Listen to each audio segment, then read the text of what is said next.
Hello there, and welcome to today's recap of the manhwa Taming Master. In a nutshell, it is a story that takes place in the best well-known VR game in the world, Kaillan. Ian is a certified game addict, well known in the virtual world. Despite having a level 93 archer character in the top leaderboards of Kaillan, Ian decides to reset his character despite everyone around him telling him not to. Long story short, if he wants to avoid getting an F in college, he needs to level up to his previous level within 2 months. Kaillan is notorious for its very cruel leveling system, where it is said to take over a year to reach level 100. Will he be able to reach level 93? We're going to reveal the story in detail, so if you're curious, please destroy the like and subscribe button below. And don't forget to leave your comments down below to let us know how you like it. Our story begins when Ian, our main lead, just finished an exciting fight with the twin-headed ogre, showcasing his perfect skills as an archer. He received 2 pieces of the Ogre's Warrior set that are said to be as rare as winning the lottery. But his luck did not stop there. Ian also received the Murin's Crystal, the key to gaining a hidden class and going to the game's new map.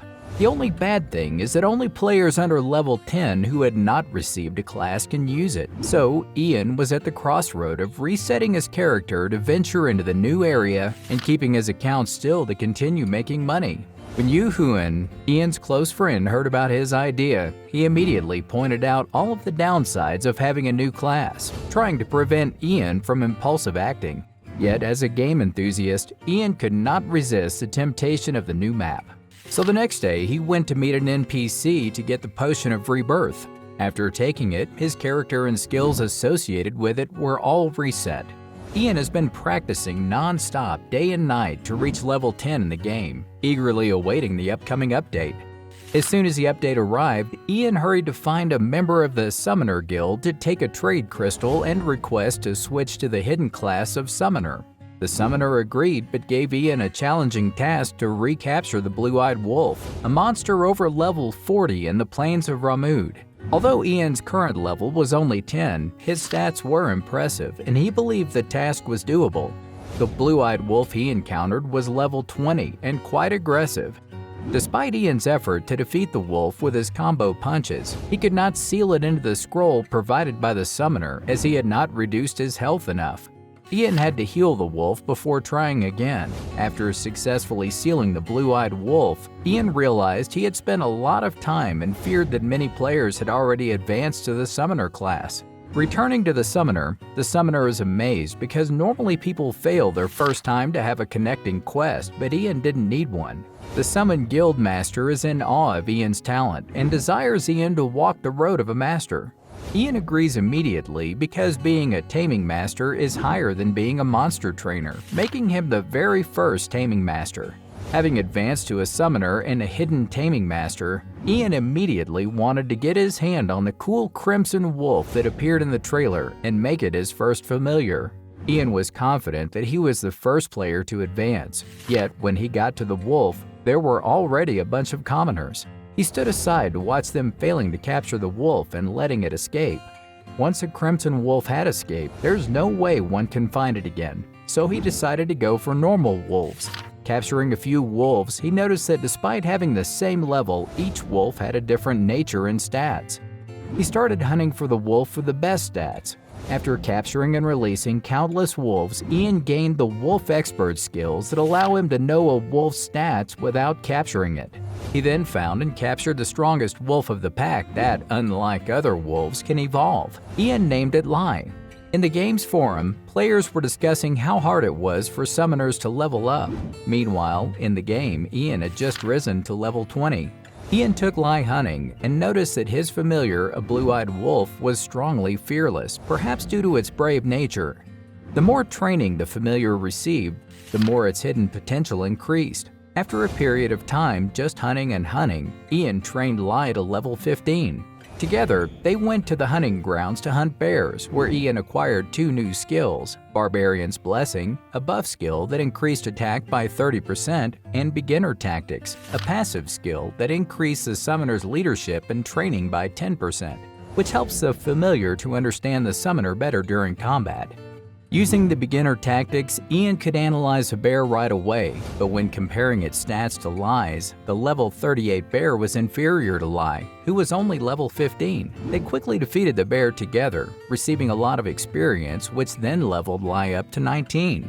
However, Ian realized that leveling up through hunting alone was too slow, and he should start taking on quests from level 20 onwards. When Ian read posts on the Summoner forum, he saw a shit ton of complaints about how slow their leveling up is. Not only did he see new skills acquired by other summoners, but he also realized that his skills were different from those of normal summoners. Ian noticed that the unique skill that differentiates him and other summoners were beginner training. A summoner's ability to make his familiars stronger is the compensation for losing combat skills. Knowing that his character is going to be on the right track, Ian wanted to capture a rare or unique ranked monster to evolve.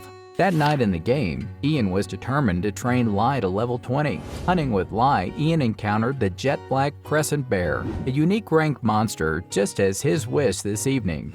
He wanted to capture it, but his lack of leadership skills prevented him from doing so.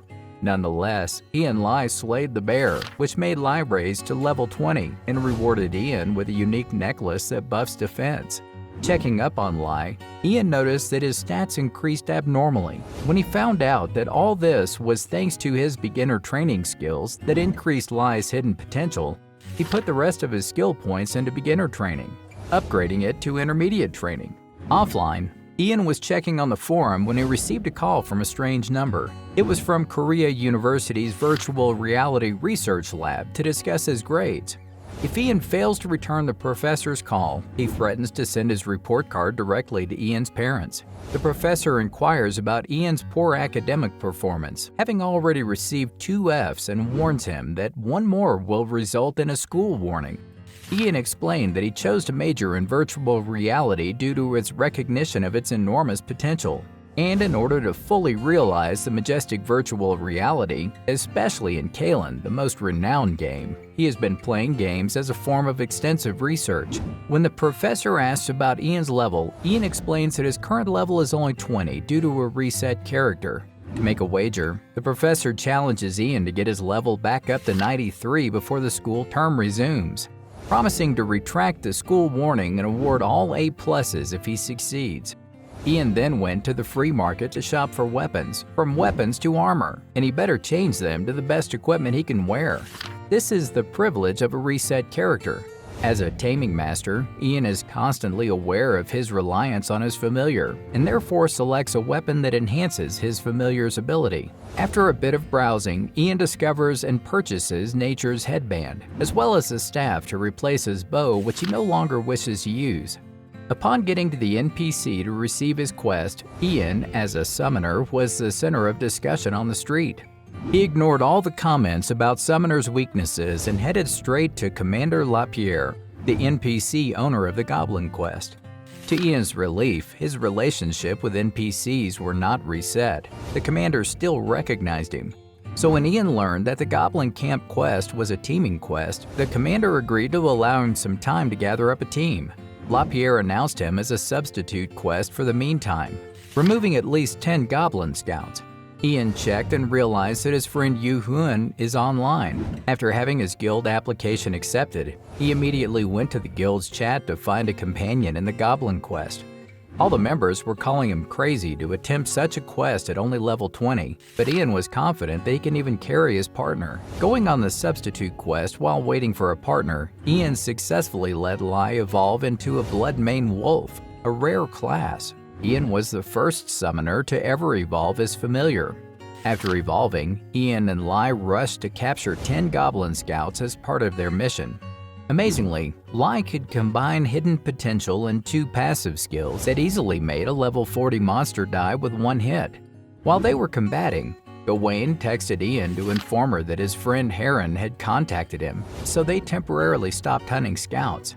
Gawain was worried for Ian because her combat ability was just really 0, but Ian reassured him by saying that Ian could carry her in the quest. The only thing he needed was just a companion to meet the requirement of the quest. To prove his ability, he told Gawain that he was currently soloing in Somer Valley, where the Goblin camp was. Ian told you that he would catch up with the Lotus Guild members soon, reaching level 100 in 2 months. He texted Heron, and they agreed to meet at the smithy in Lucane Village.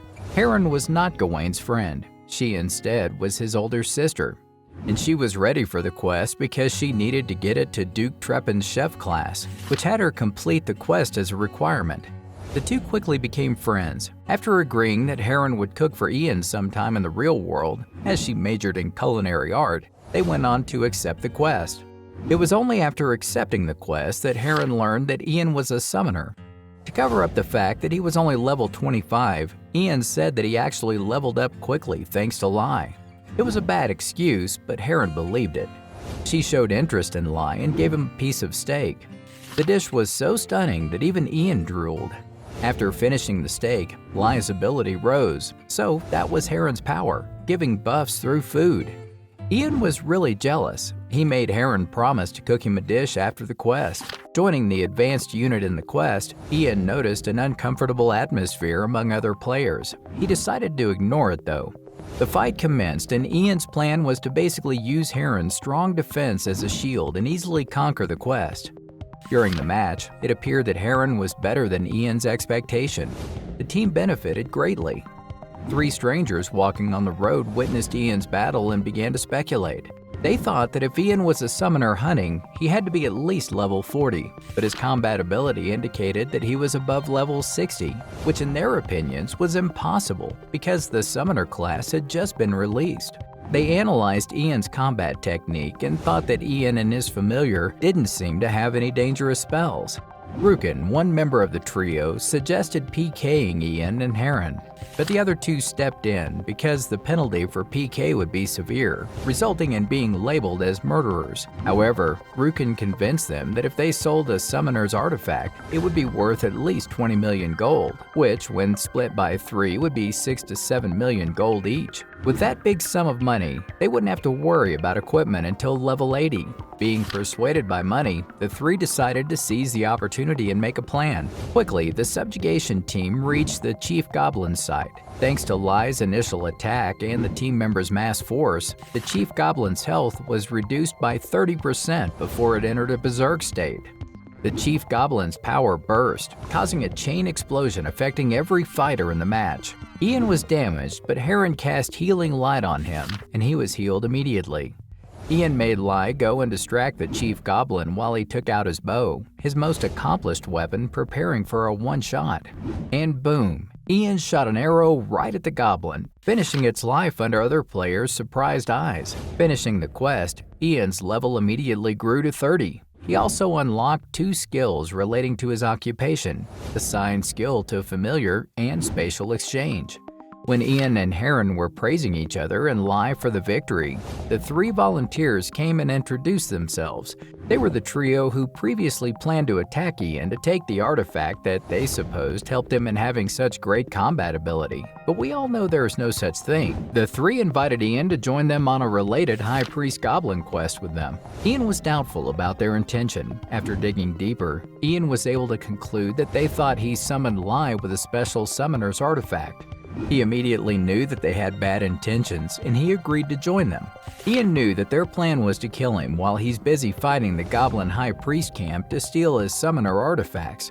He sent a warning message to Heron beforehand, but still told her to accept their invitation to join them. That trio's evil plan is about to unfold. Ian told Heron of the other plan to deceive them.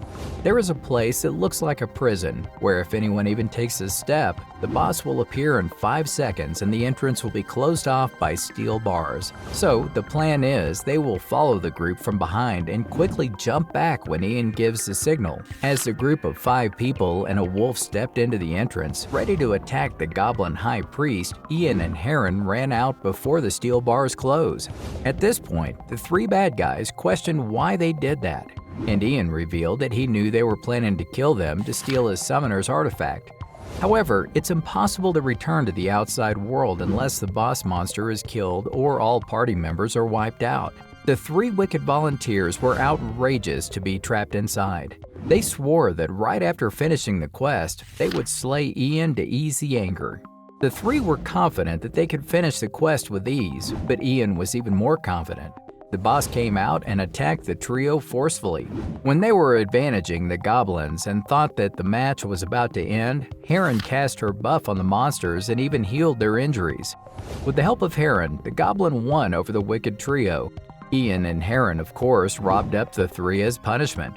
And along with the high priest necklace granted by the goblin priest, the two made a fortune at the auction house. Ian noticed a dull, unknown rock that the auction house did not buy. He was tempted and decided to keep it. Reporting their missions to LaPierre, the NPC, Ian's level rose to 35.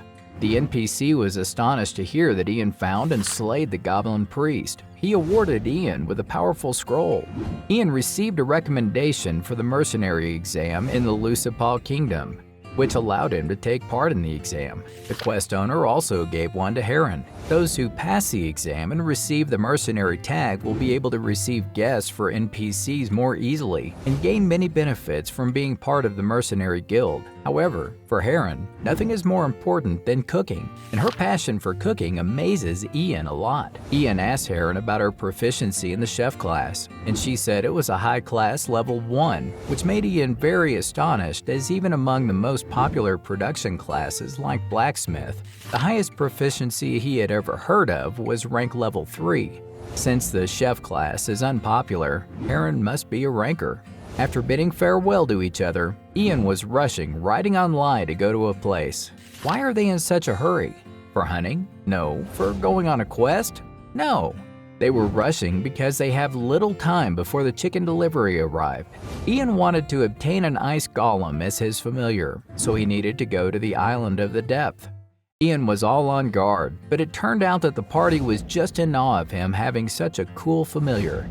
The groups had a friendly talk. One of the other party members, Lauren, told Ian about the familiar's eggs that his summoner friend gained. Ian noted for himself to investigate further about familiar's egg, as this was the key to obtaining untamable monsters. The board arrived at the ice-covered island of the depth. Ian and Lai bid farewell to the party and went on to their own adventure. Before they started hunting, though, Ian took out the food Heron gave him. He fed Lai a meatball and immediately increased his stats for 1 hour. Ian also consumed the dish made by Heron. It was delicious and he was more than satisfied. His strength increased temporarily, which was expected, but what totally took Ian aback was that his permanent stats increased by 3. This was equal to level up 4 times. Meanwhile, the 3 wicked volunteers from last time were finally able to log into the game after 24 hours of getting slain.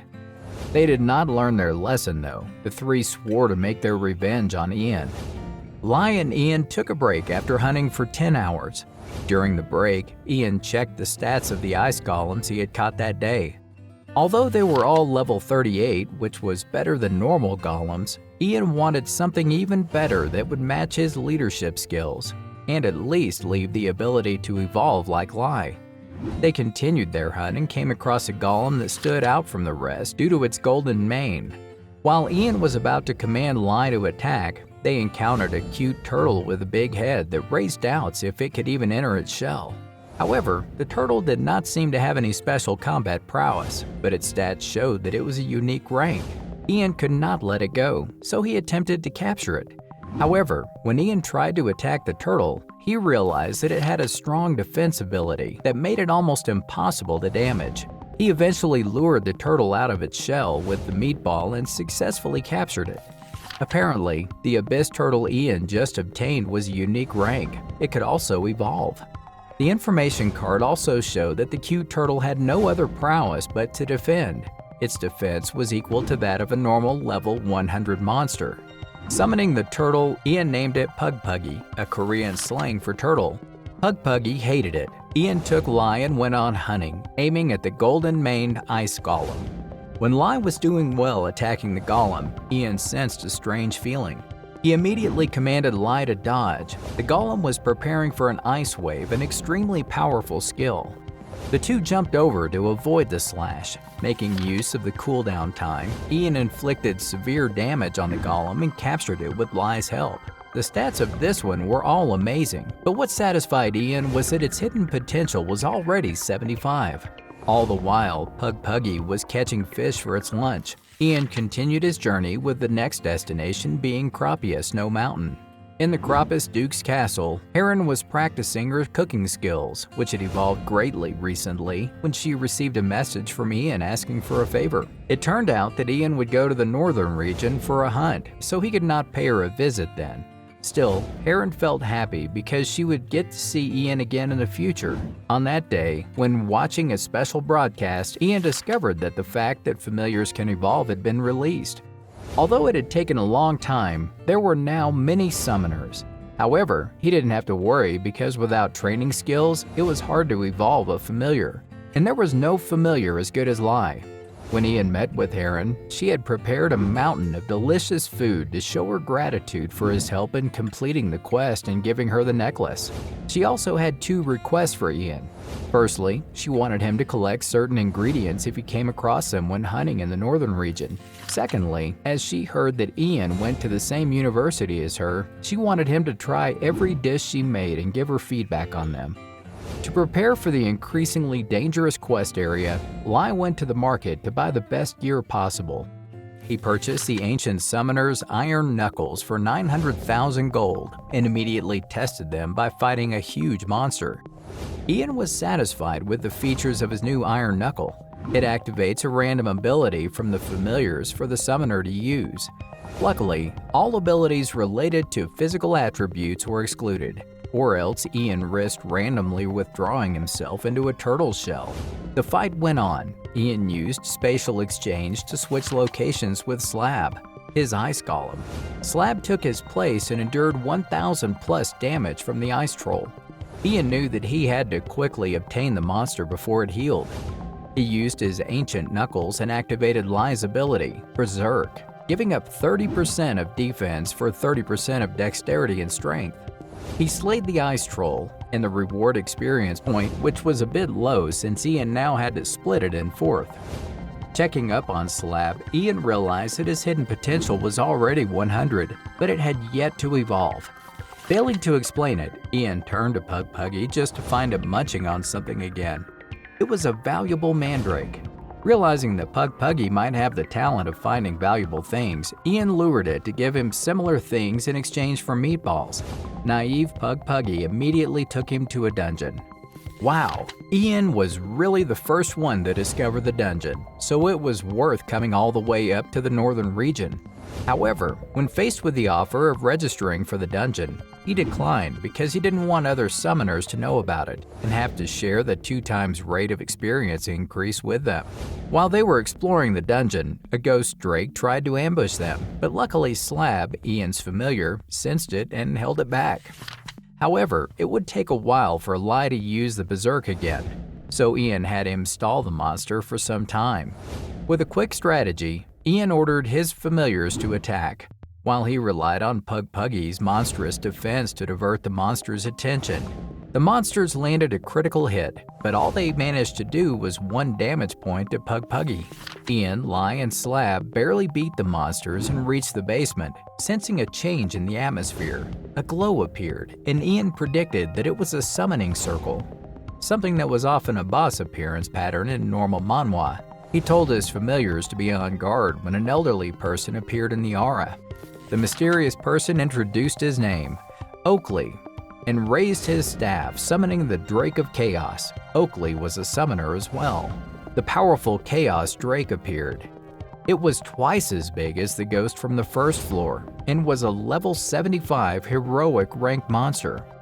Ian was of course threatened by the dragon's power and far higher level, but he fought eagerly nonetheless. The dragon growled forcefully, and Ian's body immediately withered. All of his stats were decreased by 5% for 10 minutes. Oakley commanded the Drake to attack Ian, and it blew a powerful fire toward him. Ian mass summoned his familiars, and in a matter of a blink of an eye, Pug Puggy multiplied in size to protect him. The attack was so strong that it took away 1/3 of Pug Puggy's health. Ian and the other familiars continued to fight, but the dragon was simply too strong. It was abnormally strong for even a level 70. It used his gigantic tail to attack, and they all dodged but Slab, who couldn't make it in time. Slab took severe damage and was withdrawn by Ian. Lai, as a brave by nature wolf, continued to fight fiercely. It was able to accurately attack the dragon's weakness in sync with Ian's weakness sensing skill. Lai inflicted great damage on the dragon and enraged it. The dragon threw its tail at Lai, but Ian used the spatial exchange to protect Lai.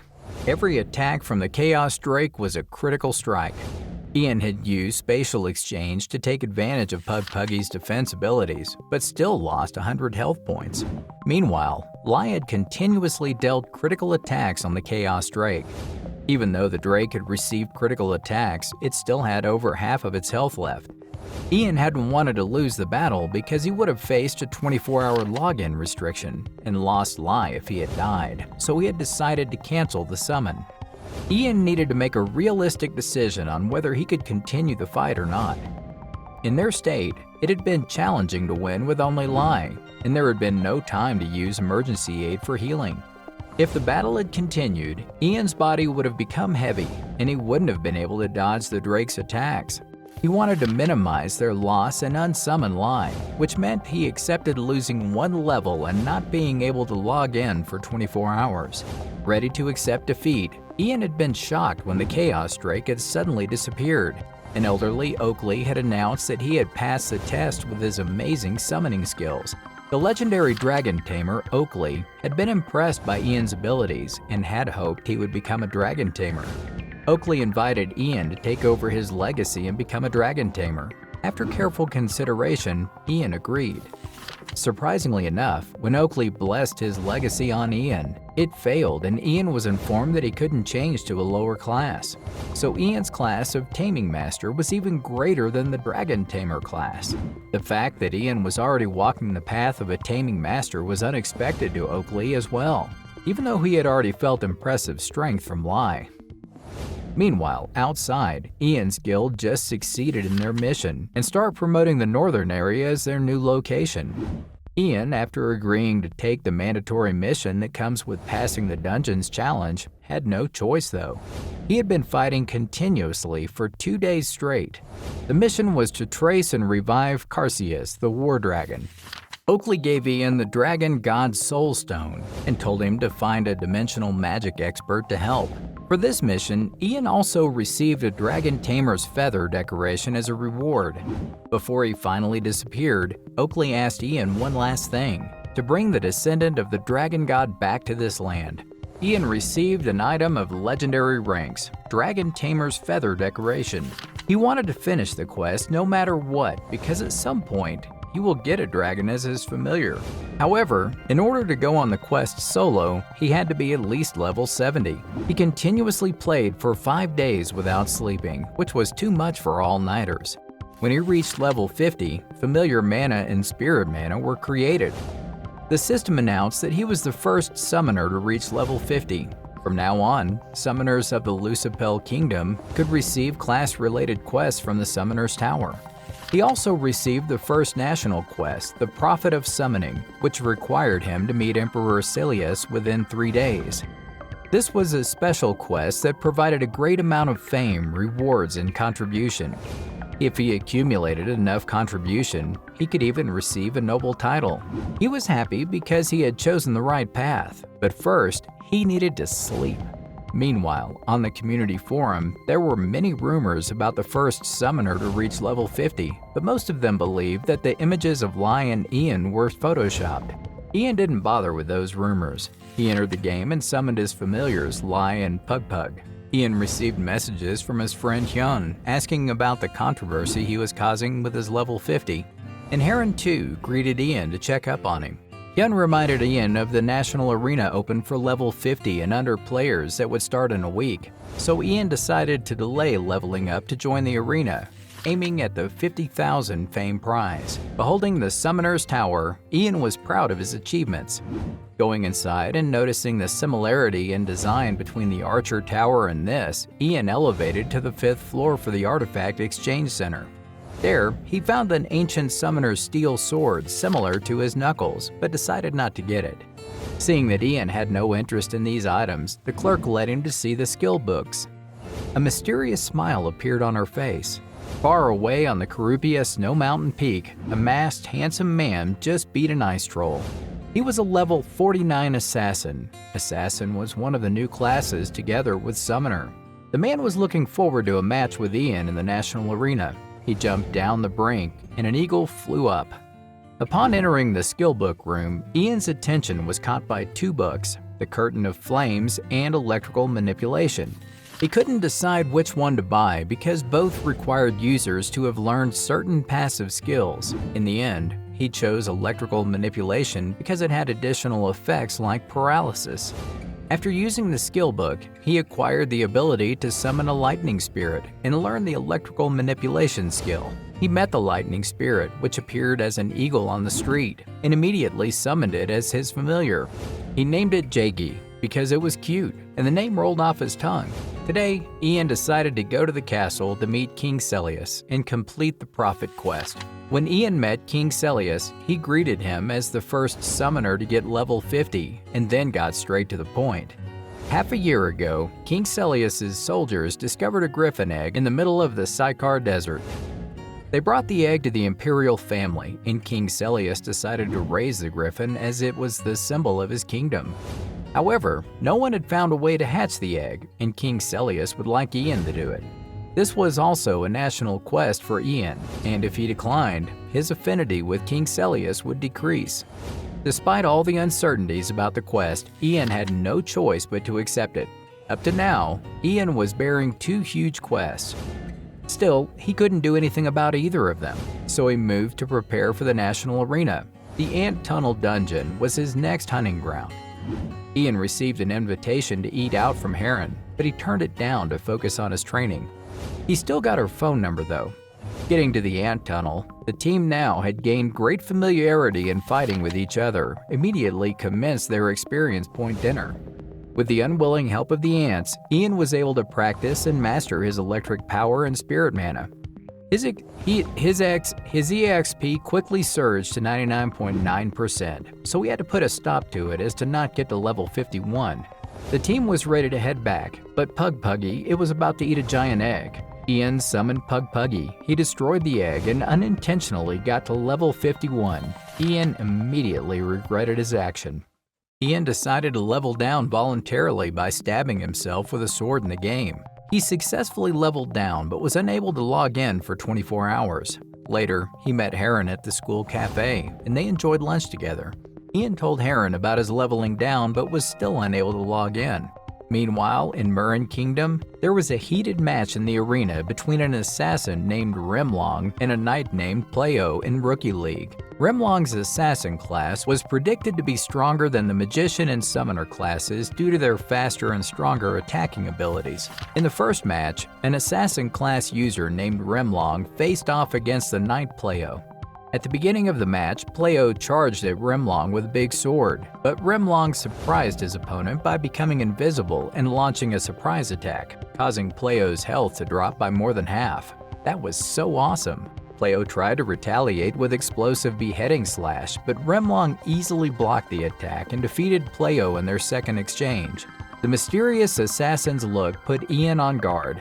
Ian had a boring time watching other matches, as the players were all too weak. Finally, it was his turn. Ian's opponent was Jimenez, the #1 dark magician in the arena. He was cheered eagerly by the girls. Even before the match began, Ian was able to predict Jimenez's strategies and prepared a plan to counter it. As the fight commenced, everything was just as Ian expected. He progressed fluently. Jimenez, on the other hand, was all confused. He summoned his skeleton army to defend him, but this was Ian's prediction as well.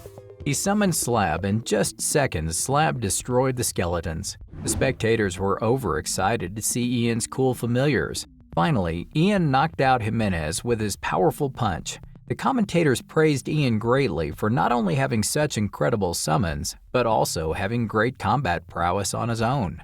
Ian gained popularity with just one match, and everyone would never underestimate a summoner again. MC Hines remembered seeing Ian and the Red Wolf on the ghost ship during the Magician's voyage. In the 50th match, he encountered a player who had been PK'd during the Priest quest. She stared at Ian with an unfriendly attitude, visibly angry and threatening to beat him up. However, it is often those who are incompetent that talk the most. She revealed that the secret behind Lai was not that he had tamed a summon, but that he was controlling it using a binding artifact. Ian did not understand what she meant. The others discussed the possibility of such a magic summoning artifact, which could make it easier to win the Rookie League. They said it was called an artifact binding, and anyone with money could get one. During the match, the girl used the high-level skill Introductive Arrow to attack. Ian wondered how she got the skill book for it. She laughed, saying that no one could dodge her arrow, but Ian managed to dodge it, and it hit Puggy, causing only 1 point of damage. She was confused. Ian came close and punched her with his knuckles. The game ended, and Ian was declared the winner. In the semifinal match, Ian faced a dark magician who was an arrogant child, claiming to be the greatest magician on the continent. The opponent's cringe words were painful to hear. Ian's cringe did not affect anything. The match began on time.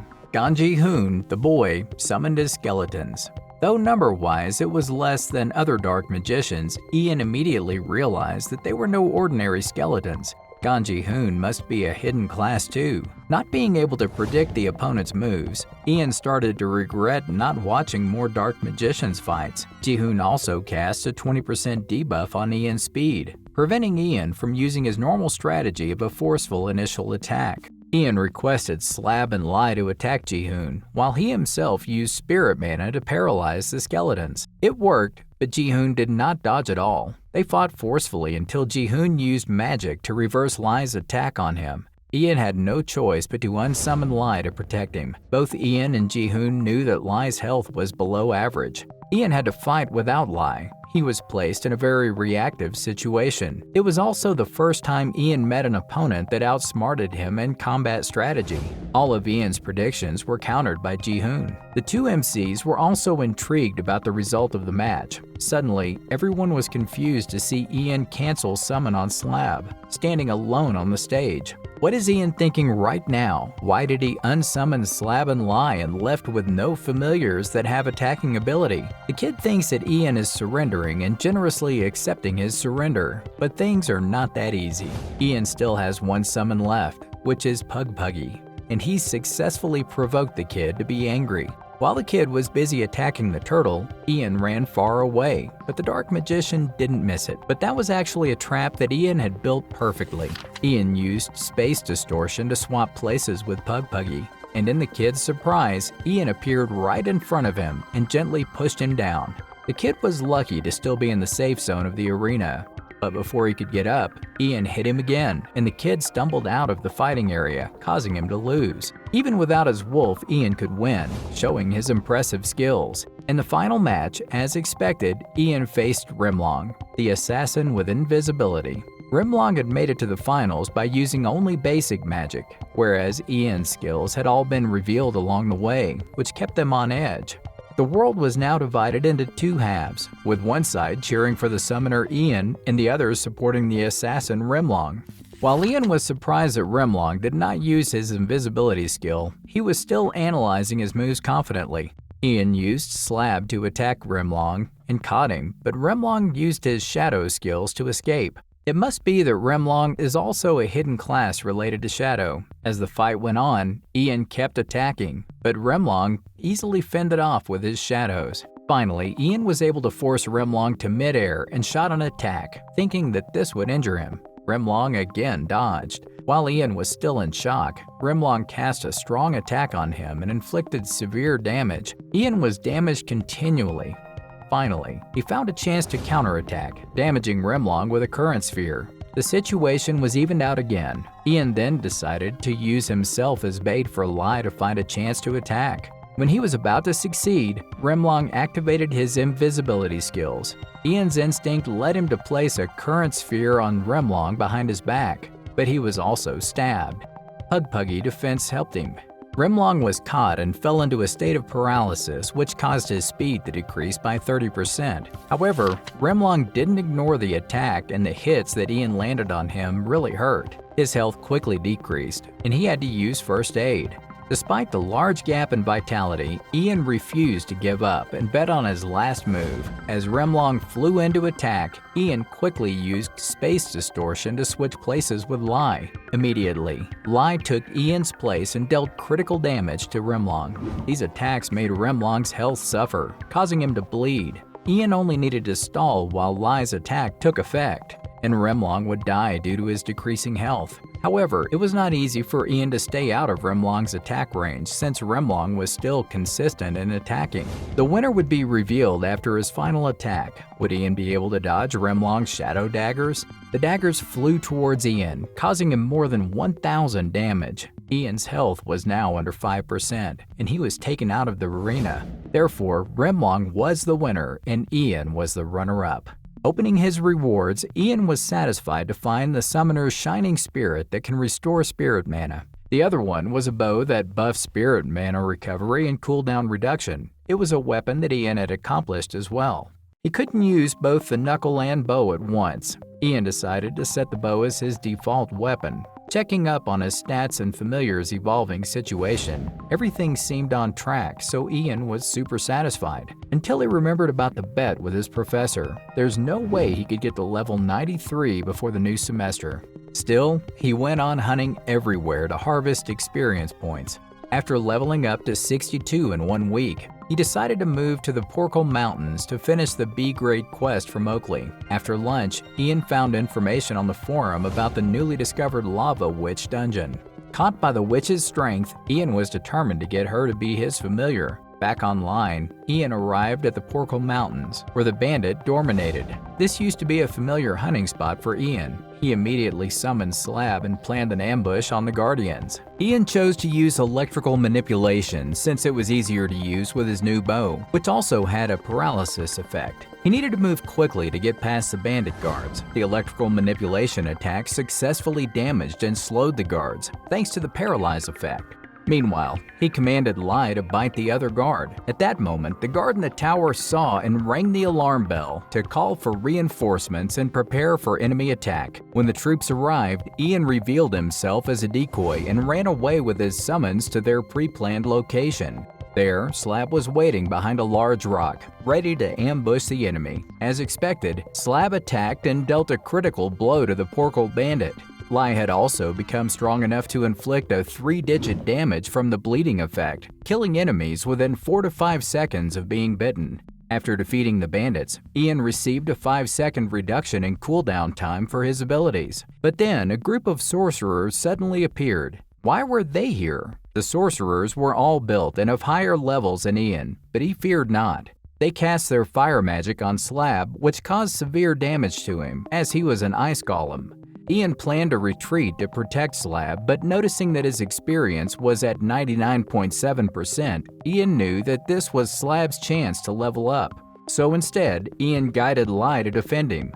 The plan succeeded and Slab got leveled up to 65. Not stopping at that, Slab evolved. He had become an Abyss Golem. Slab's successful evolution also brought great benefits to Ian. His intermediate training increased and became advanced training. Of course, Ian was overjoyed. As the fight continued, Ian was even happier seeing how much Slab's power had grown. It was way beyond his expectation. Slab easily defeated all the sorcerers that he struggled to face previously. Checking a status window, Ian noticed that Slab had reached its limit and cannot evolve anymore, unlike Lai, who can still evolve after the first time. He went on to shake up the bandit's warehouse as his reward. In the town, Heron was practicing her cooking when she thought of Ian. Heron messaged Ian to ask what he was doing, and they quickly exchanged messages because Ian had to capture a Clopia, an eagle-type familiar. Clopia was a good source of items, so Ian could significantly increase his dexterity with his link skill. After successfully summoning Clopia, Ian and his summons continued to hunt, all for the goal of reaching level 93 before the start of the new semester. In the middle of the Porkle Mountains, the Porkle bandits were frightened by Ian's appearance. Upon arrival, he commanded Slab to use Abyss Hole to attack the enemy. The efficiency of his knuckles seemed to have increased after activating Abyss Hole, as he could even use 2 electric spheres when using knuckles. Now it was time for horde hunting, so Ian switched to a bow since long-distance attacks were more effective for this. While fighting, the captain of the Middle Porkle Mountain Bandits appeared at level 80. Before Ian reset his character, the captain was only level 75, but he had leveled up too quickly and had changed his weapon to a bow. Ian planned to use this link skill to increase his dexterity, but he realized that long-range enemies had less health, so he could take care of them himself. Ian told Lai and Slab to attack, but the captain even had an area buff skill, usually only used by tanky-type boss monsters. The bandit members all rushed to attack Ian and the familiars. Lai was extremely active in the fight and injured many warriors. The bandit captain aimed at him with his bow, but was stopped by Ian. Taking the chance, Lai approached him and inflicted severe damage. But the captain also took the chance and hit Lai with his poleaxe, causing 6,000 damage with just a single hit. Seeing that Lai was in danger, Ian told Slab to throw him over to the battle. Of course, Slab was really confused, but he adhered anyway. Ian arrived on time and he confronted the captain directly. They pointed their bow toward each other, and boom, 2 arrows were shot. Ian was able to dodge, but still got injured. In the meantime, Ian changed his weapon to the Ancient Knuckles, activated it, and borrowed Slab's Abyss Hole. The match ended with Ian's victory. The bandit members came for revenge on Ian for slaying their captain, but he borrowed Cloppia's agility and got away with ease. Ian met Heron and another friend at Murren Auction House because it seemed like Heron had to buy cooking ingredients nearby. Most of the people in the Lotus Guild have surpassed level 100, meaning that the monsters outside were becoming more dangerous. Ian is currently level 69, but he will catch up to everyone soon. By the way, Ian had asked Heron about meatballs because he ran out of them. This was the first time Heron met Pug Puggy. At first, Pug Puggy was really haughty. But when fed a meatball with an updated recipe, he loved it and became very fond of Heron. One meatball seemed to be not enough, and the turtle wanted more, but Ian did not want to spoil him. The turtle reluctantly agreed. They continued to go hunting to level up as quickly as possible and arrived at a larva castle in the Scorching Earth region. There, they met a lot of lava spawns and even a lava witch. Ian always had to be on guard because he needed to quickly get to the lowest floor of the dungeon to get the lava witch. There are rarer monsters in the lower floors of the dungeon. The lava spawns came to prevent Ian and the familiars. To quickly go over the final floor and get his new familiar, Ian applied an agile combat strategy, and the team quickly passed over these spawns. As they went downstairs and faced more spawns, Ian noticed the change in color of the lava spawns. They got darker and darker. On the 10th floor, he faced a contaminated lava witch, which was a bit of a challenge, so he turned his head. Ian found a door with a name board that read Origin of Lava. Coming inside, he observed a scorching lava fall and met a gigantic fire monster. His prediction was right. This was a hidden quest that only summoners could inflict. The monster introduced himself and announced Ian's mission to cleanse the origin of lava and resolve associated problems, to which Ian agreed. Kaillan, the fire giant, then asked Ian to capture him and at least 20 contaminated lava witches. He also gave Ian a stone of sealing to assist with the task. Within 3 hours, Ian was able to capture 31 witches, which deeply satisfied Kaillan. Far away in the castle, the king was asking his entrusted servant about Ian's hatching egg mission. The egg was of great importance to royalty. The king commanded Helim to find Ian and bring him back after 2 months if Ian had yet to make any progress. Ian had been outside the mountain for over 24 hours, doing the dam collection mission of the Guardian Lava, which is to collect 35 roots of the red moss. Only by doing this can he satisfy the condition for completing the quest. While he's thinking, there is an earthquake and the lava fall changes its color from red to blue. The system announces that he has finally succeeded in cleansing the origin of lava. At the same time, the Guardian gives Ian the Stone of Lava Sealing, which contains one of the Guardians of the Lava Essence. It is the best item of the Guardian. Inside the stone, there is a Lava Drake King, an A hero ranked monster. although it has a limit since it can evolve. As of now, it is the best for Ian because he's in a hurry to level up. At school, Ian's friend is trying to contact him because today is the first day students go back to class. He can't contact him to the point that he fears that Ian may have collapsed inside the game capsule. Perhaps he has to pay Ian a visit if he doesn't show up after their lecture.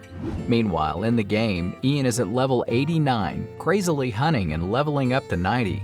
He receives a skill and hopes that it will be something related to helping him level up. Ian received 2 skills, Link that allows him to connect 2 of his familiars for them to share health, and Synchronize that allows him to share his stats with the familiars. He immediately experiences synchronization with Pug Puggy, the one with the most abnormal stats. Sharing Pug Puggy's stats, Ian's defense rose to 1500 plus, but his strength and dexterity dropped significantly. The status window also displayed Ian as a turtle, so he immediately canceled the skill. At school, Aaron met Hyun to ask about Ian, but neither of them could contact him. Ian was too focused on leveling up. On another battlefield, Ganji Hoon, the Dark Magician, was also training himself. He had risen to level 85 and promised to make his revenge on Ian. Ji-hoon even created an Ian doll to release his hatred. What an 8th grade syndrome he was. Back at Korean University, Professor Lee was taking the students' attendance. It was right then the professor was about to mark him unattended that Jin Sung turned up at the door. Just in time before the professor marked him as absent, Jin Sung arrived in class and proudly sent a photo of his level 93 in the game to the professor. It was terrifying that he had just reset his character recently, but had already reached level 93. His friends were amazed. Although the professor and even a primary student passerby could not believe the fact that he reached level 93 before school started, it was still extraordinary for a summoner to reach level 93, because in official news, the highest level of a summoner now is 78. So the professor wanted to use Ian for data collection, and they arranged to meet in the game. Ian chose to do the quest of Dimensional Magic Tower first. The Dimensional Magic Tower looked quite deserted, which was understandable because not many users could make it to this level.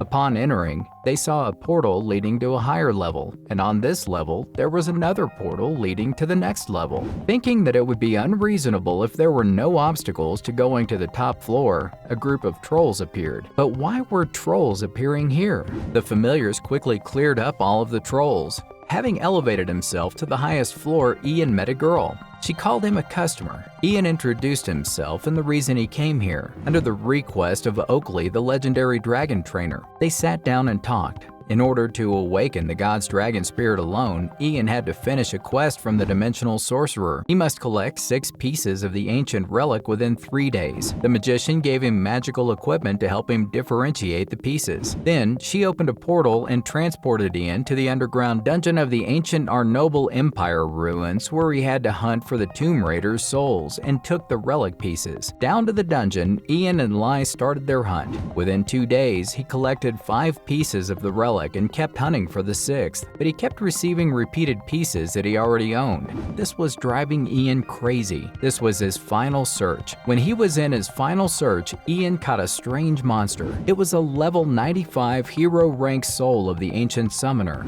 Couldn't resist the temptation of owning another hero rank familiar. Ian stopped to hunt despite his running out of time for the quest. The ancient soul summoned a ton of powerful familiars to fight. A heroic tier monster discovered Ian. He summoned his monsters to attack Ian. Ian realized that a heroic tier monster was a low-level ghost monster, but he is a summoner, and a monster level won't be easy to attack. After that, Ian summoned his monsters, and after intelligently calculating and analyzing the strategy, Ian divided the tasks among his monsters and detailed a fight. One of the enemy monsters suddenly attacked behind Ian, but Ian soon anticipated its attack. Ian quickly used the tortoise shell to protect himself, and at the same time, since the monster had bitten the tortoise shell, the monster had almost lost all its teeth and wanted to scream in pain. But when the monster was not paying attention, Ian used a bow and arrow and fired a powerful blow, directly defeating the monster. After defeating the enemy's monster, Ian took the victory towards him, so Ian ordered Lai to move forward to attack the heroic tier and finish him. Ian collects items dropped from the heroic tier after Ian finished and analyzes them. Suddenly, Ian realizes that something is wrong with Lai. and Ian suddenly remembers that he doesn't have much time left to complete the mission. So Ian quickly moves with Lai to go catch the monster on the assigned mission. Along the way, Ian incessantly scolds the mission to collect the items he received. Ian laments that if he wasn't lucky enough, he wouldn't have been able to complete this mission, as Ian completed this mission when he had only 3 minutes left before the mission ended. It's dangerous. Not unexpectedly, Ian returned with the items from the ancient relics that Griper asked him to collect. However, because Ian spent a lot of energy on his duty, he was exhausted, so he went to rest for a while. After Ian woke up, Griper showed Ian the finished magic equipment she made from the items she had asked Ian to collect from the ancient relic. Ian hurriedly asked Griper if she can use this magic to revive the dragon god's soul stone yet, even though he knows it is not easy. But Griper says it is impossible because she does not know whether the equipment will work properly. It is too dangerous to use it, and it can blow up the soul stone. The dimensional magician has suggested testing on the soul stones of other ancient monsters, and they will use it on Ian's dragon god's soul stone after that. Ian went to meet his professor. The professor took Ian to visit his monster breeding center. Then Ian asked to collect the rest of the monsters for him. Suddenly, the professor summoned his monsters, and he asked Ian to also summon his monsters to fight. Ian quickly summoned Lai in response to the professor, but as soon as Lai was summoned, the professor laughed and explained that he just wanted to see Ian summon. After blaming Ian because he did not go to the professor's lectures during the schedule change period, the professor asked Ian to help him collect the missing monsters. In return, he would allow Ian to use this summon breeding center.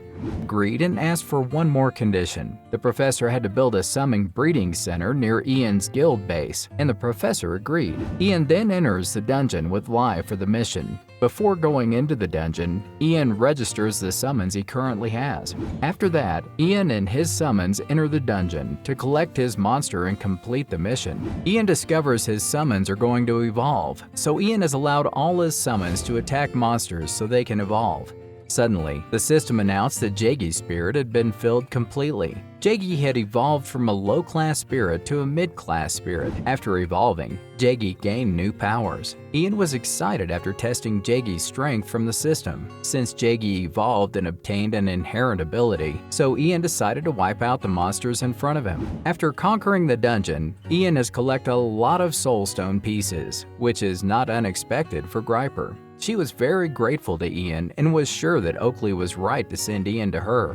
Then Griper tells Ian to follow her, and Griper will show Ian the recovery process of the soul stones. The recovery process of the soul stones was successful, and Ian received an ancient monster, Klopsis. They went on to recover more soul stones, and in the end, they succeeded in recovering the ancient monster hero class, Harlequin. After that, Griper gave Harlequin's Stone of Sealing to Ian to take care of because Griper trusted Ian. Ian agreed and he summoned Harlequin to name it. Ian named Harlequin Harley, and Harley seemed to like the name. Their next goal was to recover the Soul Stone of the Divine Dragon. Ian is looking forward to a Divine Dragon when he successfully recovered the Soul Stone of the Divine Dragon because Ian will become the first player to summon a monster of unprecedented rank in the Kaillan field. Finally, Griper has restored the egg of the Divine Dragon. While carelessly, Griper dropped the egg, but luckily the egg was very hard so the egg didn't crack.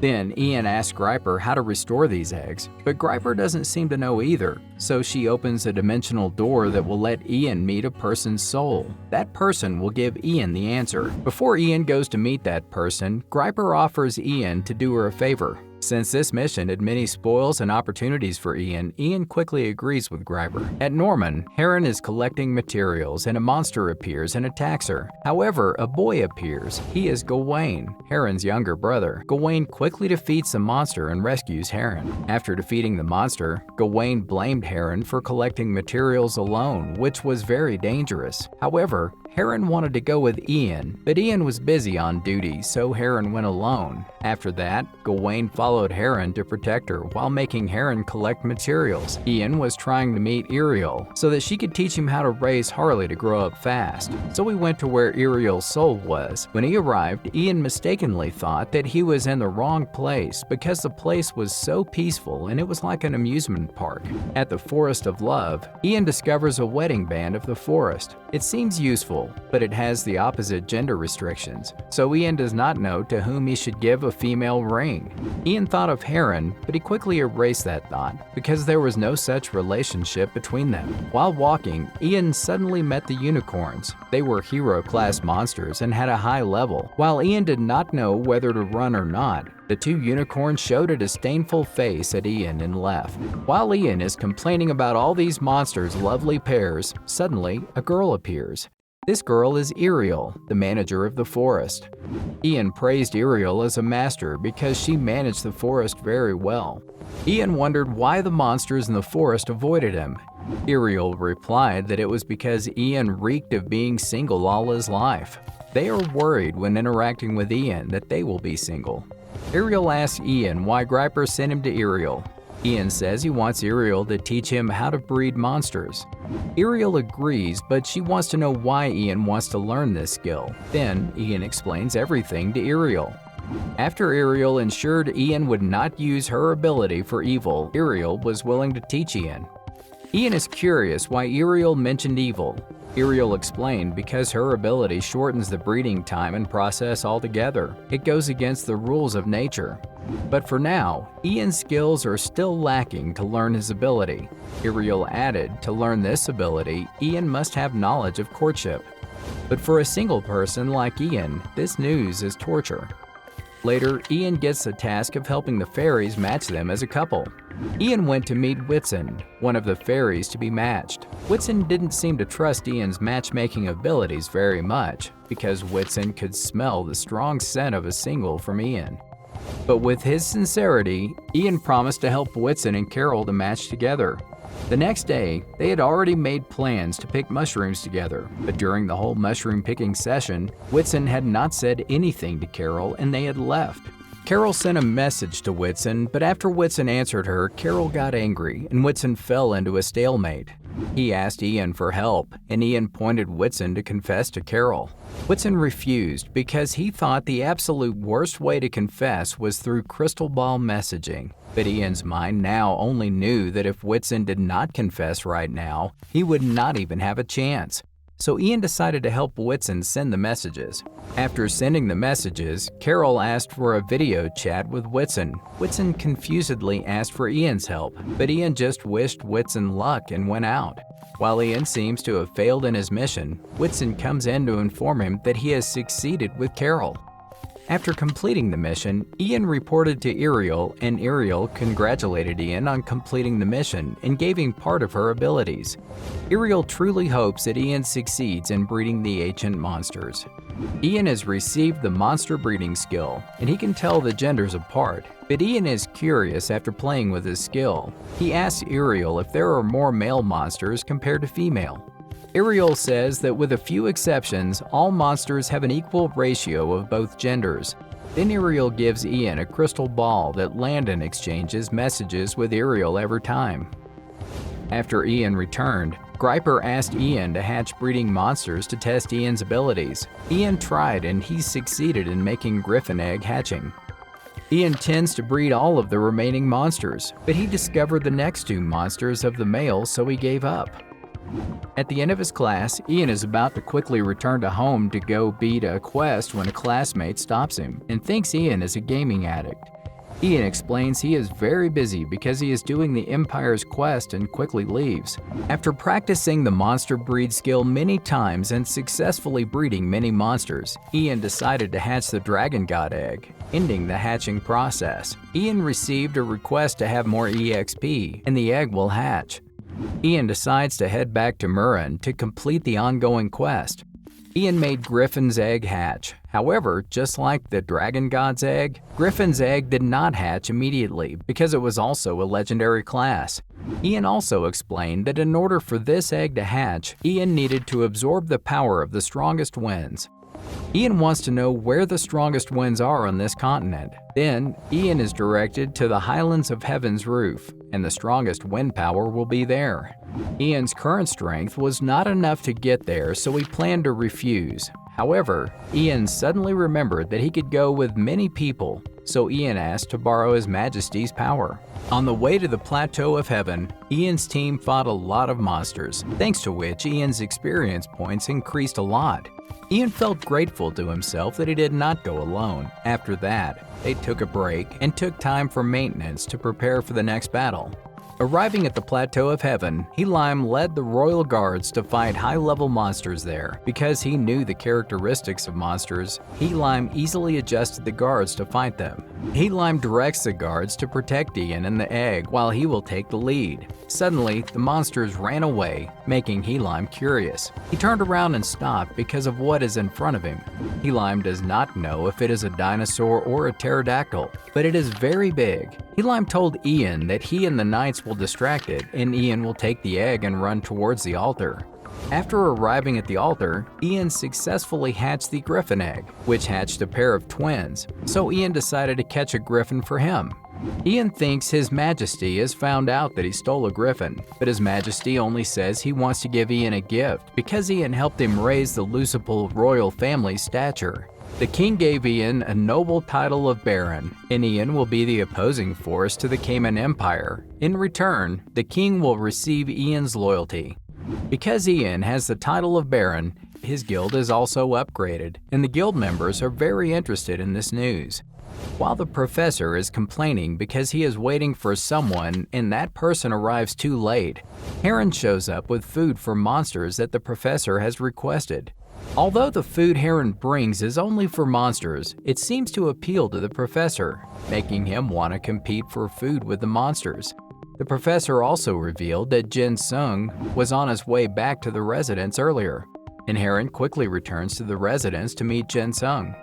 At the residence, Heron discovers the building is changing. When Heron arrives, she finds Ian giving a pair of double rings to his male teammate, which leads Heron into misunderstanding they have a special relationship. Back a few minutes ago, Ian was discussing plans with his teammates to upgrade Lotus. Then they decide to upgrade Lotus's guild headquarters from village to estate, and Ian would become landlord. Ian mentioned giving Heron rings to his teammates. He showed his teammates the double rings, so there was a misunderstanding since Heron saw that.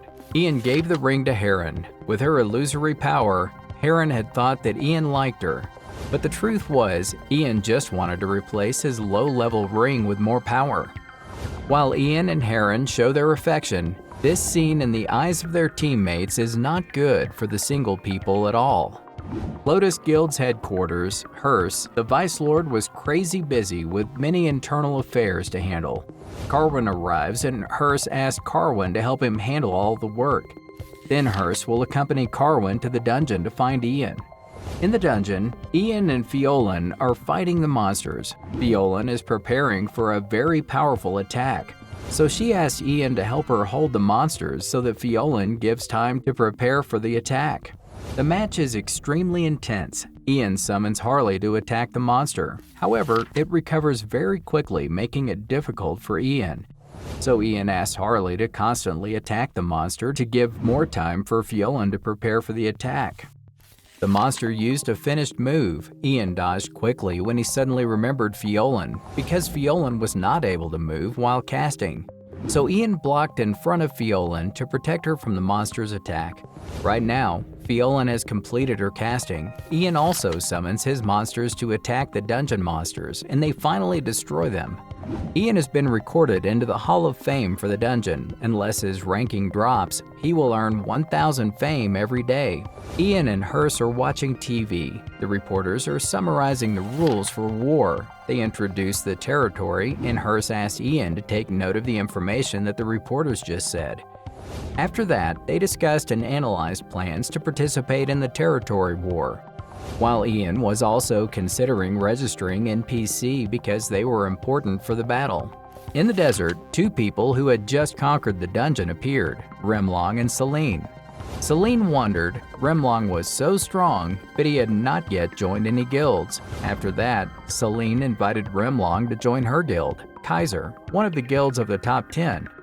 But Remlong refused because he did not want to join the high top guilds because if he joined such guilds, his strength would not be respected. Later, Remlong discovered the Lotus Guild in Ian. It seems that Remlong is very interested in this guild. The next day, Ian started his registered NPC journey, so he goes to the breeding facility to meet an NPC summoner. She is Saria, a good NPC. Ian asked Saria to become his subordinate, and Saria agreed, and she became Ian's first subordinate. After knowing that Saria's ability and ranking were very strong, Ian could not hide his joy. After saying goodbye to Saria, Ian senses something is wrong behind him. It's Heron and her anger. Ian explains Saria is his subordinate, but Heron continues to be angry that Ian chose his first subordinate as a young, pretty, and cute girl, and Ian took over 30 minutes to clear up this misunderstanding with Heron. After consoling Heron, Ian went to meet the dimensional sorcerer, Griper. Ian wanted to register Griper as his subordinate, and he is thinking about how to convince her. Although he wanted Griper to become his subordinate, now Ian's ranking is lower than Griper, so he cannot do it. So he will come back after his rank is higher than Griper's. Ian's territory is in danger because considering the rank of his guild, his territory is very high. This causes other guilds to aim at Ian's territory, to ask for their territory war right away after the protection period ended. Their opponent is Polaris Guild. They have the same level as Ian's territory, however, they are not easily defeated because they are part of the Diamond class rank and their core members have outstanding battle abilities. Ian's teammates suggested they would give up their battles on the battlefield of the brave and focus their energy on the battlefield of protection. Ian agrees because it is the most classic strategy and he has the least amount of risk involved and they just need to get 3 victories. But Ian decided to go against the classic strategy. To deceive their opponents, and Ian will participate in the first 2 battles alone. Although they were a little worried about Ian, all of his teammates were confident he would succeed. The first match started. Ian found out that his opponent did not bother to hide their level, and the average level they reached was about level 90. Some of them even talked about how to beat Ian when they saw him fighting alone. Ian summoned his monsters along with the NPCs he had convinced, then asked them to attack the enemy. The enemy side was surprised to learn that Ian was a summoner. Ian ordered all monsters and NPCs to attack together, and extremely powerful attacks fell, causing Ian's opponents to flee. Surprise attacks from Ian continued to be launched, causing opponents to not take precautions in time, and were quickly destroyed. Lucan ordered his comrades to retreat to focus on attacking Duke Day, who succeeded in making Duke Day's health already down to half. However, Ian quickly asked Saria to recover Duke Day's health. When Lucan was in his eyes, Ian gave Lucan a gift that is a magic ball, which caused Lucan to be directly hit and defeated. Suddenly, a source of power came to Ian, but it was not an attack, and it seemed that it did not affect the battle, so Ian ignored it. Ian continues to control his monsters to surround the enemy because Ian commanded them to do this in advance, so he thinks this battle will quickly end. In the end, all Polaris Guild members have finished. Because Ian has provided 100% to the battle contribution, he gained 63,500 fame. Ian's teammates congratulated Ian after Ian's match because he alone covered the whole team but still won. They believe that winning the first match and the second match they will win as easily as so.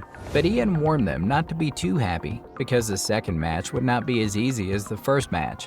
Ian explained that in the first match, the enemy saw only Ian fighting. They did not take precautions against him. However, in the second match, they would definitely take more precautions, so the second match would not be as easy as the first match. But Ian is very confident. He will definitely not lose in the second match. Moreover, he will pummel them harder to the ground. Just winning in the second match will not be as easy as the first match. After finishing class, Hyun was surprised that today he saw Jin Sung paying attention in class for once. Jin Sung said that the professor, Jin Wook, warned him if Jin Sung was still sleeping in class, he would put Ian back in all of the classes Ian was excused from. Hyun was worried if their guild gives up the second match, they can win the third match, after being explained by Ian because the enemy has increased their defenses from the first battle. They will strengthen their forces for the second match, leading to the third matches will not have enough resources to fight, so Jin Sung's team will definitely win. Later, Jin Sung asked Hyun advice about love, because he doesn't know if Heron was interested in him. Hyun looked at Jin Sung as if he looked like an idiot. Ian invited Heron to walk with him. Heron thought that Ian was inviting her to go on a date, but actually, Ian invited Heron to Poreless Plateau to hunt instead of going to Norman Mountains. However, Ian had promised to protect Heron, so Heron agreed. Along the way, Ian let Pug Puggy roam around alone. Heron seemed worried about Pug Puggy, but Ian explained to Heron that Pug Puggy was strong, so he wouldn't be in danger of going it alone. Heron was curious if Ian ever gave Pug Puggy enough meatballs. She suspected Ian was mistreating Pug Puggy, but Ian denied it and explained that because Ian didn't have enough meatballs at first, but after having enough meatballs, Pug Puggy gained weight and was very heavy. Noting that Pug Puggy was having a problem, Heron and Ian quickly rode Finn to Pug Puggy. After the Lotus Guild is victorious in the Battle of the Territory War, the guild members are celebrating that they will have more time to upgrade their armies and increase their ability to defend themselves within a week. Pug Puggy found a strange cave, which is the Bloody Way dungeon. Since Ian was the first to discover this dungeon, he would get a lot of benefits if he conquered it, so Ian decided to conquer this dungeon immediately. After finishing a lot of monsters, Ian felt that he was not satisfied. He wanted to finish more monsters. Because he was in the preferential period of his EXP, dungeons will increase more if destroying a lot of monsters. A pack of wolves appeared in front of them. They were Bloodmane Wolf, and they were quite similar in appearance to Lai. Despite his efforts to attack, Ian still could not destroy any wolf. Ian tried to attack the second time, and Ian successfully destroyed the wolves. After that, Ian asked Heron to heal his familiars. They kept going, but suddenly the front was blocked. Heron wanted to turn around, but Ian did not think so. He told Finn to break the wall in front of him. A stone wall appeared. Ian used a blood orb to restore the blood house. After the door opened, Heron was going inside when Ian stopped her. Ian felt something was not right inside. A bloody Fenrir appears. It has a high rank and a very large appearance. Ian summoned his familiar to attack the monster. Despite trying to attack, the monster was very strong, and it caused a lot of damage to Ian's familiars. In that situation, Ian asked Heron to heal his familiars, after which Ian summoned Harley. Harley attacked the monster and staggered it for 1 second. On that occasion, Ian used his maximum power to beat a blow toward the monster, thoroughly destroying it. Ian sighed after defeating the monster because they almost lost their lives. Ian also received a lot of items after destroying the monster. Ian released the spirit orb of the Fenrir that is consumed by madness. Ian was surprised to learn that this wolf could talk. It was Charloth, the leader and guardian of the Blood Tribe. Charloth thanks Ian for Ian releasing him from the chain of insanity.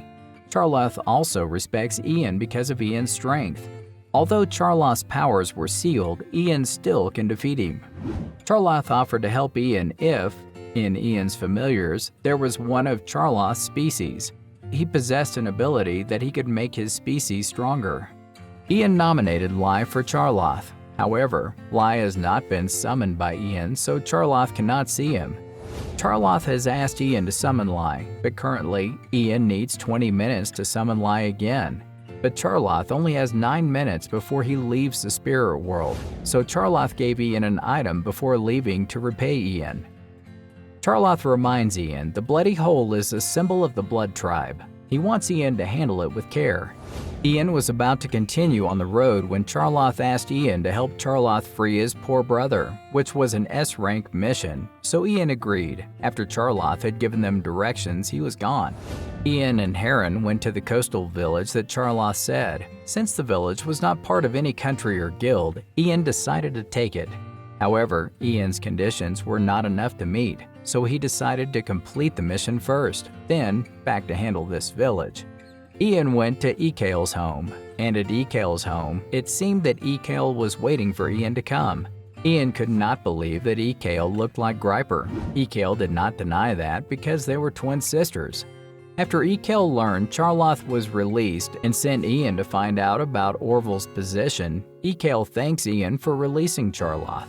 Charloth is the savior of this town and a long time of Ekail as well.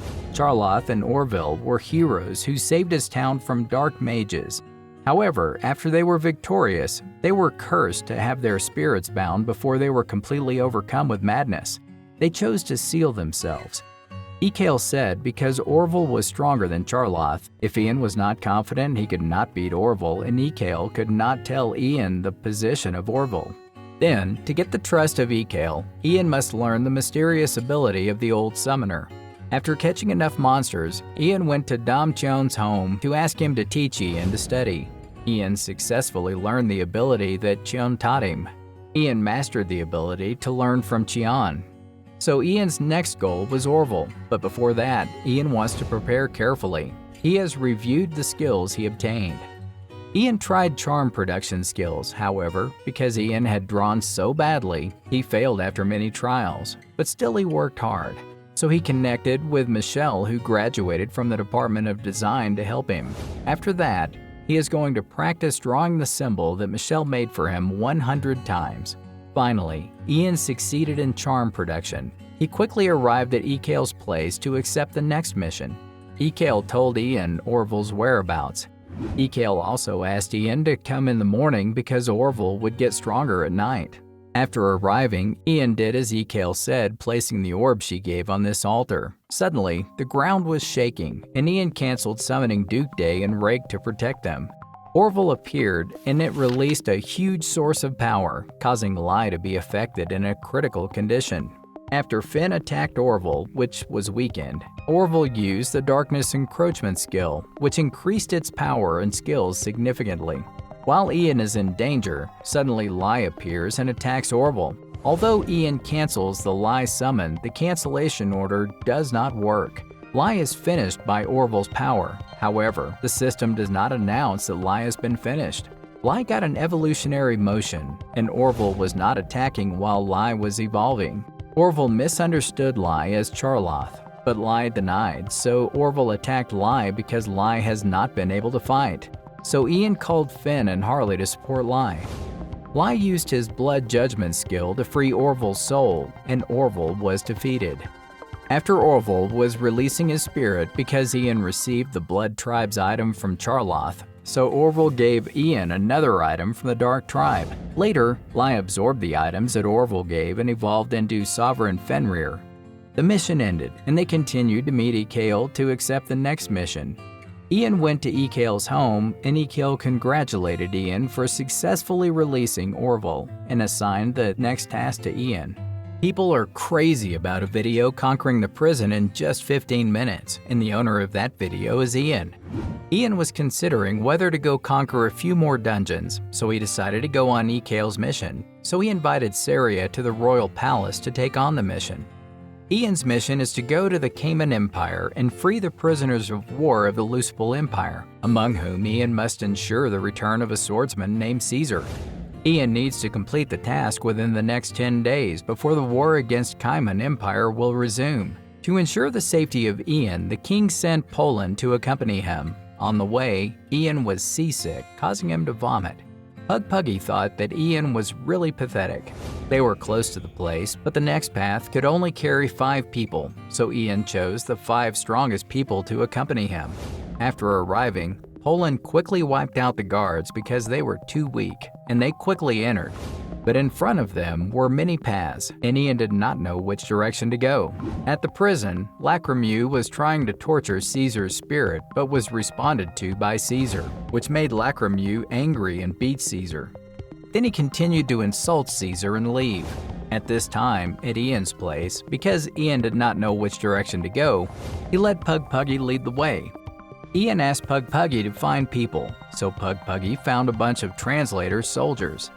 Ian discovered a path on the ceiling. He rode Finn through that path to break into other positions from above.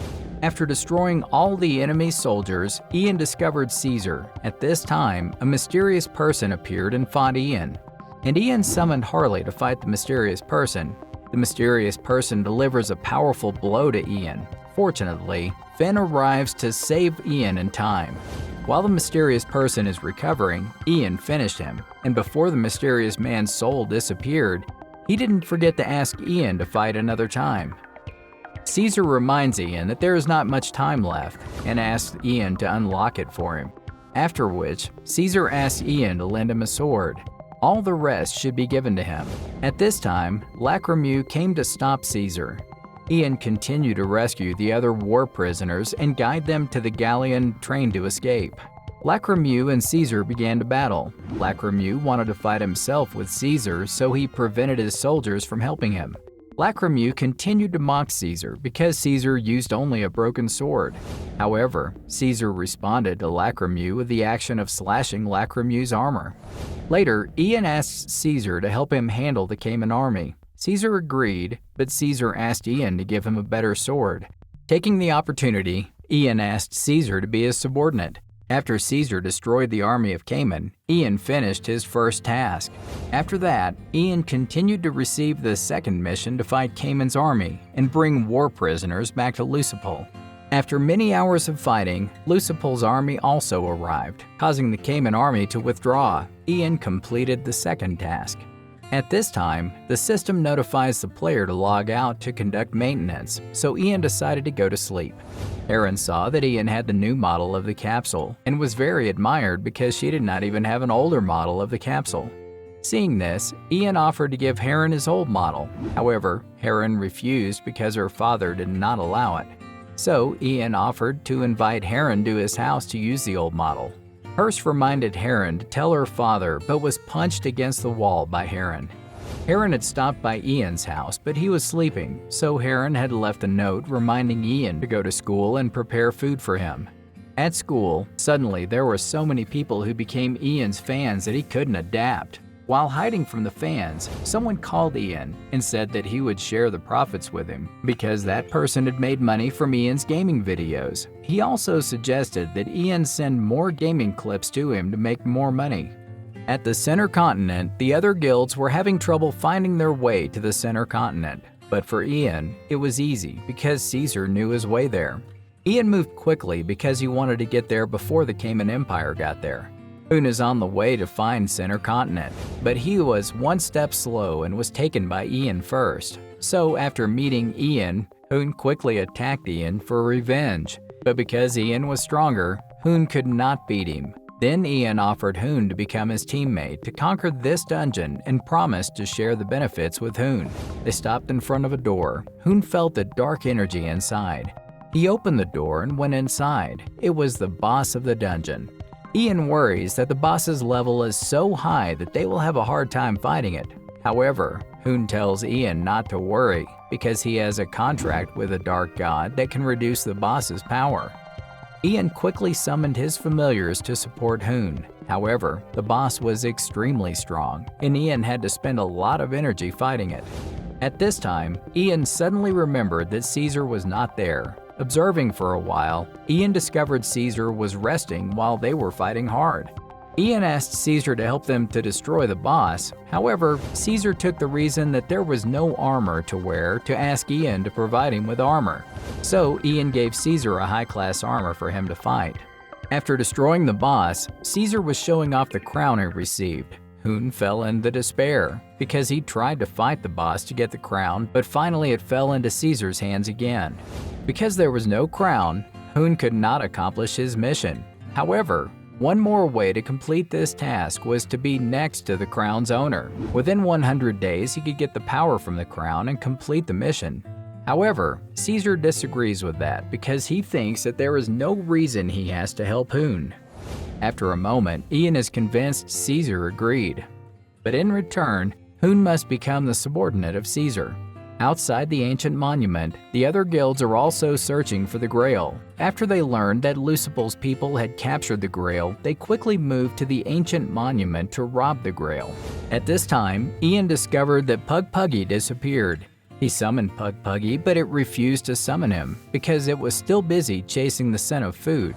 While Pug Puggy was eating, Ian tried to summon it again, causing Pug Puggy to lose his delicious meal. But thanks to the energy of the flower it had just eaten, the summon was cancelled. Pug Puggy ate while scolding its owner for being a bastard.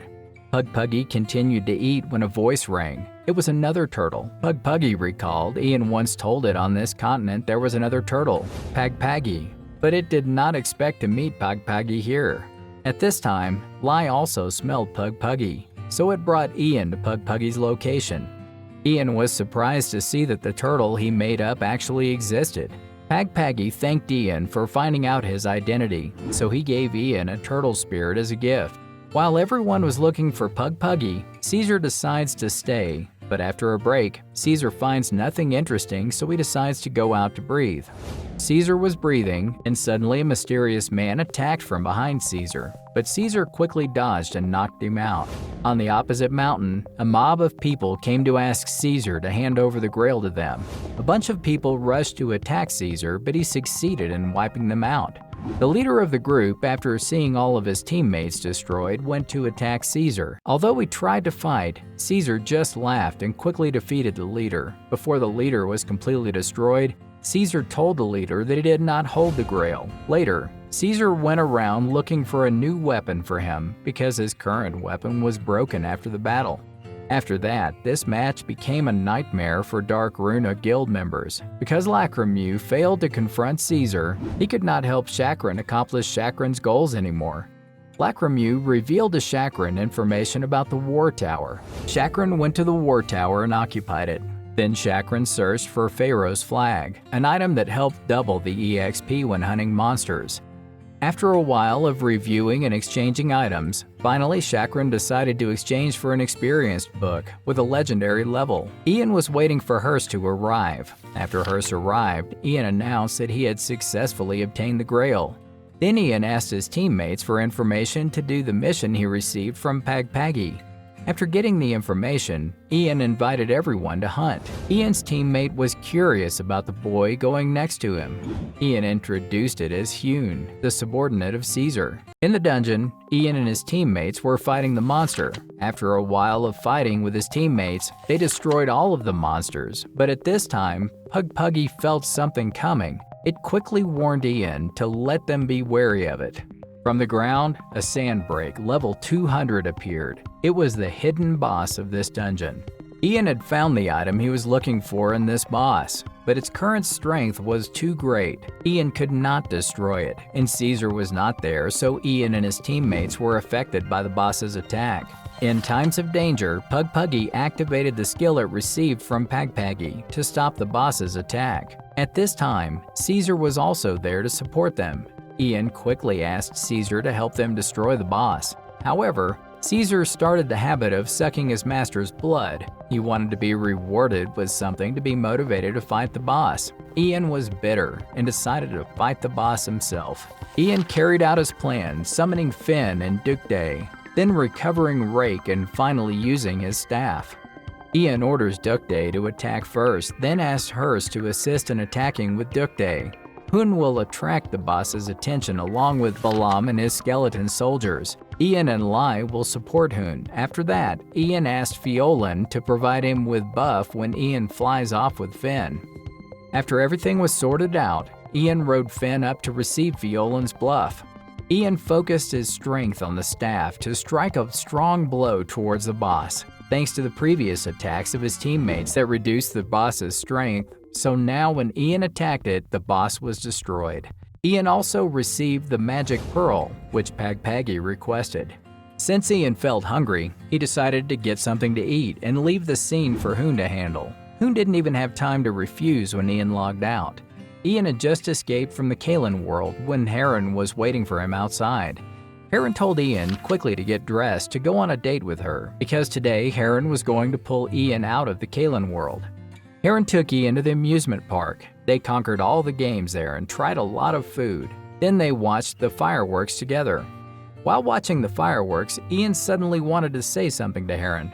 Heron thought that Ian was going to confess to her, but Heron quickly woke up to an unrelated question from Ian. Ian thanked Heron for giving him a great experience. Back in the Kaillan world, Ivan brought the pearl to Pagpagi. However, he was not planning to give it to Pagpagi because he needs to use it to evolve into Pugpuggy. But Ian promises to return the pearl to Pagpagi later, when he finished using it, because this gem belongs to Pagpagi. Pagpagi forgives Ian after hearing him tell the truth. In the end, Ian decided to return the pearl to Pagpagi for Pagpagi to regain his memory. After Pagpagi regains his memory, Ian can't believe his eyes when he saw the real Pagpagi. Because he was greatly moved by Ian's kind nature, the golden turtle dragon wanted to be Ian's familiar, and Ian agreed. Ian's guild was having a huge problem as the other guilds all set up their bases, but they just formed an alliance. Ivan said that they couldn't rush because if they could set up bases but couldn't protect themselves against the monsters in the central continent, it would be useless, so they need to consider more carefully. Ivan asked Pagpagi to point to the village with many people, because it was familiar with the central continent. When they arrived, there was no longer a base but a war trading post. Ian expects him to find an ancient item or artifact, but all that's available for trade is food and resources that are only useful when they have the base. Caesar realized that Ian was talking about the Tower of War. Ian discovered that Caesar knew very well about the central continent. Caesar said that before he was captured by the Kaillan Empire, he was active there. Ian wanted Caesar to take him there, but Caesar refused because the Tower of War is located in the western region, which has been dominated by the Kaillan Empire. At the Tower of War, Chakran and Rahan are arguing over a disagreement. Then Rahan asks to use the tower and Chakran quickly agrees because he doesn't want to suffer the damage of rejecting Rahan and letting Dark Runa become an enemy of him.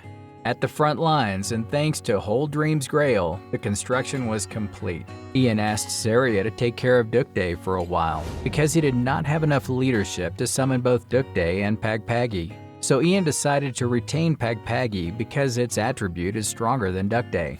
Outside, Rahan and Celine were observing Ian's group. Rahan said that the group of Ian was idiots, because they were building their base on the front lines. Because Rahan was bored, he wanted to strike Ian's base.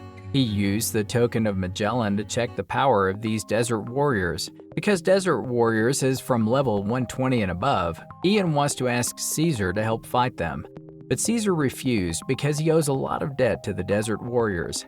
Ian summoned Harley, Lai, and Pagpagi to fight the desert warriors. With the power of Ian severely injuring the desert warriors, they knew they could defeat Ian's familiars, so they moved to attack Ian. But Ian anticipated and arranged for his subordinates to protect him. Eventually, the desert warriors were completely defeated. Rahan was dark, and he was defeated, not only once but also a series. This was a disgrace to Dark Runa's honor. So Rahan prepared a plan to hunt Lucipel. Because Ian is at the base, he can easily defend the base. Ian is worried that if he is not there, the base may be in danger, so he plans to set up a new plan. Ian asks Hurst to look after the base for a while so Ian could go to the central continent on a mission. In Lucipel, there are many people who want to go to the central continent to fight. Ian is depressed because he has to line up for a long time when a royal soldier recognized him and took him to Captain Halaim. After meeting Halaim, Ian hurriedly asked Halaim to let him participate in the fighting on the central continent. The battle between the Lucipel and Kaillan kingdoms continued endlessly. After many fights, the Lucipel Empire still failed. Ian decided to return to the base to prepare the fighting forces for the next battle. After his contributions to the royal family, Ian managed a fortress with 3 barricades and a war trading post. Ian was explaining his plans to Hers, but it seemed that Hers didn't understand. Suddenly, Lauren appeared and helped Ian explain to Hers. Then out of excitement, Lauren went to hug Ian while Ian was trying to avoid her. Coincidentally, Heron came in and saw the scene. After Heron gets angry and leaves, Hers says he forgot to inform Ian that Heron is coming, causing Ian to throw a tantrum. At the Dark Runa base, Chakran is planning to attack Lucipel with Rahan. Not only that, they also contact the reporter to inform this battle with Lucipel. Hurst was worried about knowing that there would be no guild to reinforce him. Ian quickly comforted Hurst because they were confident, so they would definitely win. The battle began. Hurst was triggered to the defense tower because the upgraded defense tower became stronger, so it helped Ian make it difficult for the enemy. Rahan used a powerful attack, attacking from above and successfully destroying the defense tower of Lotus Fiora base, which opened a path for them to attack Fiora base. At the back gate of the base, Rahan's comrades were waiting for a signal from her, but it seemed that they had to wait quite a long time. Facing them was the nightmare, Caesar, and Ian's two servants. The gate had just opened and the enemies quickly stormed out, but they did not know that this was a trap that Ian had set up earlier. After they got inside, the gate closed and Ian appeared. Ian used his powers to attack the warriors of the desert to avenge his comrades. He wiped out the desert warriors. Among the desert warriors, their leader has not yet been completely destroyed, so Ian summons Poland to fight him. At this time, at the back gate, after receiving a signal from Ruhan, Ruhan's army moved forward to attack. They summoned Dark Runa's strongest monster to fight. However, after being stunned by Hun, the monster was destroyed by Caesar. The enemy looked at Caesar in amazement because he could easily destroy a level 200 monster. Hurst is also fighting Kathazan. However, he also managed to defeat him. Seeing these scenes, Ruhan is very angry. She launches a move with high damage, knocking out Finn, and Ian quickly summons Pagpagi instead. Ian was in an equally difficult situation. After thinking it over, Ian activated a skill, but that skill buffed Ruhan stronger. Reporters were surprised by the change in Ruhan's type. They explained more because Ruhan was also a player who combined both swords and magicians, so she could change her type. Before the change of Ruhan, Ian was almost defeated because of the overwhelming power from Ruhan. While Ian was about to be defeated, Heron appeared, thanks to the power of the briefcase they wear. Heron helped Ian energy buff and use shields to protect Ian. Because Ruhan's power is against Heron, Heron's shield can protect Ian, but they are very different in levels, so it will be difficult if Heron fights Ruhan. Ruhan claims that after breaking through his defense, she will destroy both Ian and Heron. Heron has strengthened the protective layer, making it difficult for Ruhan. Ian anticipated this situation. He soon prepared high-class support people to support them to fight. While Ruhan was about to attack them, Ian quickly summoned Pugpuggy as a shield. However, Ruhan's attack was only enough to give Pugpuggy 3 damage. Ian then summons Pugpuggy using his water spray skills to dislodge Ruhan's vision, giving Heron and Fiolan a chance to summon Jagi along with Ian to deliver a fatal blow that lands Ruhan with heavy damage. After that, Ruhan ate a whole series of slowdown and stun blows. The situation was reversed. At this time, Caesar also came. Caesar seemed a bit disappointed because Ian has not destroyed Ruhan. Realizing that Ian's team had gathered enough and that Ruhan's current strength could not fight them, Ruhan took the loss and promised to return for revenge. The reporter was surprised to announce that the Lotus Guild successfully protected itself against the top guild, Dark Runa, which was a miracle.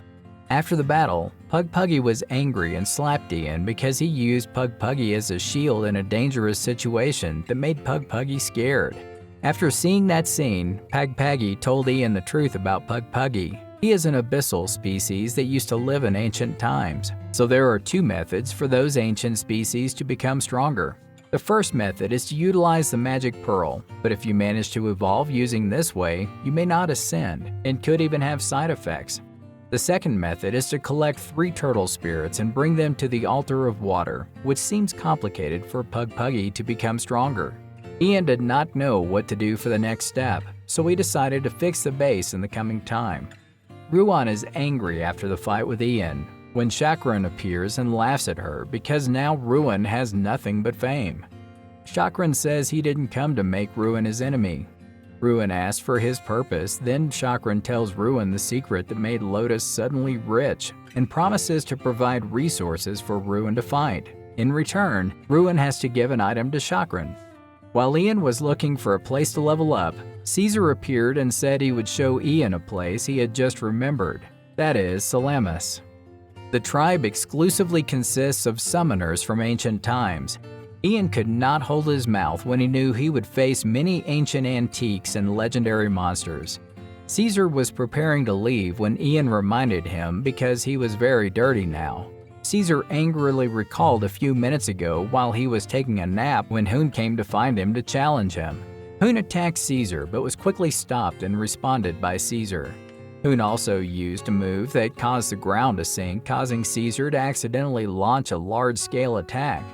This is the reason why Caesar got dirty. After Hoon woke up, he left with the damage after eating Caesar's accidental attack. He thought Caesar was heartless to blow him away mercilessly. After hearing the story, Ian also realized that they seemed to have misunderstood each other. Besides, Caesar and Ian had also gone to Salamis, while Caesar was lamenting because he saw nothing but desert, when suddenly the ground sagged, forming a deep hole, and Ian fell into the pit. Because falling from above, Ian received a big damage. Caesar suddenly held out his hand to Ian. Ian had misunderstood Caesar, had suddenly become so kind and in love. But before he could sink into happiness, Caesar slapped Ian awake because he just wanted Ian to apologize for doubting him. If Ian did not apologize, he had to give Caesar an item. They stopped in front of a door. Caesar used his strength to open the door, from the side of which a bright light came out. Are you curious about the Salamis Temple? So what are you waiting for? Quickly press like and subscribe to explore the Salamis Temple with Ian and Caesar right now.